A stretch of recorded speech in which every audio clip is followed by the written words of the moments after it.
Schiavone. I'm Matt Campbell. And this is Animfantastic. That's right, baby. This is the show where two grown men talk about animation. That's right. Tonight on the program we have Damon Crowe, head of character effects from Dreamworks Animation. Yeah. We're talking about the man who worked on Space Jam. Michael Jordan. Osmosis Jones. Chris Rock. Christopher Camelot. Wesley from Princess Bride. Iron Giant. Vin Diesel. Prince of Egypt. Moses. El Dorado. Elton John. Sinbad. Michelle Pfeiffer. Over the Hedge. Bruce Willis. B-Movie. And How to Train Your Dragon. I love that movie. Yes. So without further ado, let's get it on with Mr. Damon Crowe. Yes. Jim, roll it! Thank you so much, Damon, for joining us on the show. Thanks for having me. So please tell the audience what exactly is character effects. Anything that's moving associated with the character that's not the character animation. So in essence, our department puts together and builds garments. We do all the cloth simulation on the characters, hair dynamics, wind, fur interaction. Oh, awesome. Awesome. Now, How to Train Your Dragon, huge success. What were you most proud of your team? What was your crowning achievement? I think the thing I'm most proud of us putting out was the flying sequences with Hiccup on the back of the Night Fury, the way his hair's blowing in the cloth, the wind in the cloth, and the team really stepped it up, and I think we added to the emotion of those already emotional sequences. Yeah. Awesome. And Damon, how'd you get into the business? Like, how'd you get into this crazy world of animation? I grew up in Solvang, California, a little Danish town above Santa Barbara.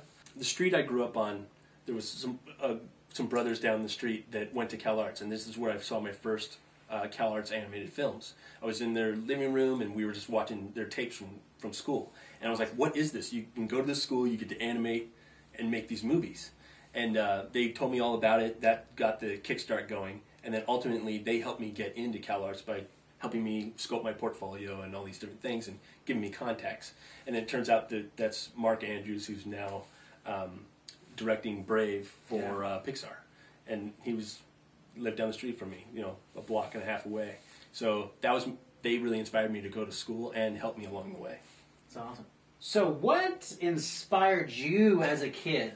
Like that one movie that just got you as a little kid, you're like, this is the business I want to be in.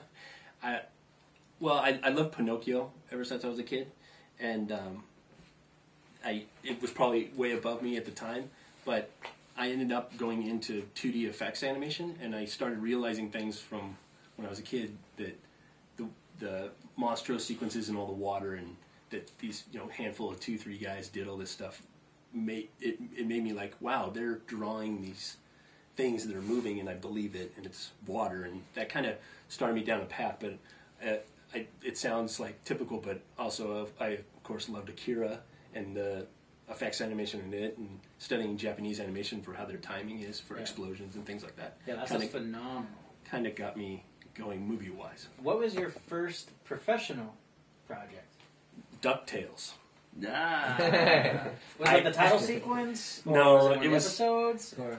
They were finishing out the Ducktales series, and I worked at this tiny little sweatshop, animation little sweatshop in Glendale, and they were finishing out compositing and little bits on, I don't know what it was, some end capper for Ducktales. So that was some of my first work, and then I got onto Space Jam. So Space Jam was my first feature animation, and I remember like the first day I walked into Warner Brothers, and I was like, wow, 16 Field with Daffy Duck. I'm working on Yosemite Sam and some of these characters I grew up with, so that was a pretty fun. That was a fun experience, just Bugs Bunny and all these classic characters. Was Michael Jordan a cool guy? Yeah, did you meet Michael Jordan? Did you meet Michael Jordan? I did not. I did. I worked on 8 Crazy Nights that Adam Sandler. That's right. Yeah. And he's a really cool guy in person. Like, he would throw nice parties for us and come in and actually like cared about like saying hi, which you wouldn't really expect. But yeah, it's an inspiration to be able to work with these people every day. That when we were younger, these were the, yes, we couldn't work with the 9 old men, but James Baxter and all these people were they they were our 9 old men for our generation. And now, every single day, I get to go to meetings with him, and he asks my input on some shot, and I get to show my animation to him. So it's a... yeah, that's awesome. Yeah, it's a fun culmination, I guess, in my career path. All right, well, thank you so much, Damon, for joining us. Yes. Yeah. Dude, what are you working on right now? What can we look forward to? I'm actually working on a caveman movie called The Croods. Awesome, directed by? Chris Sanders. Awesome, and when is that coming? Very cool. 2013. Awesome, well, thank you so much, Damon, for being on the Yes. show, man. We so appreciate it. Thank you so much. Come back again. Thank you, Matt. Yes. Matt? All right, now that was awesome, right? Now on to Bryan Cain with the animation news. Bryan!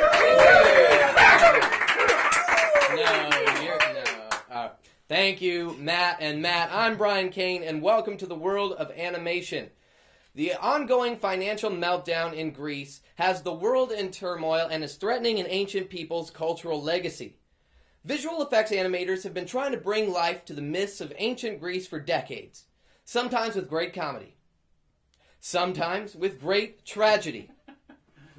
Yes, the people who brought us democracy, science, philosophy, drama, and a whole bevy of awesome are under attack from a slew of increasingly crappy Grecian epics.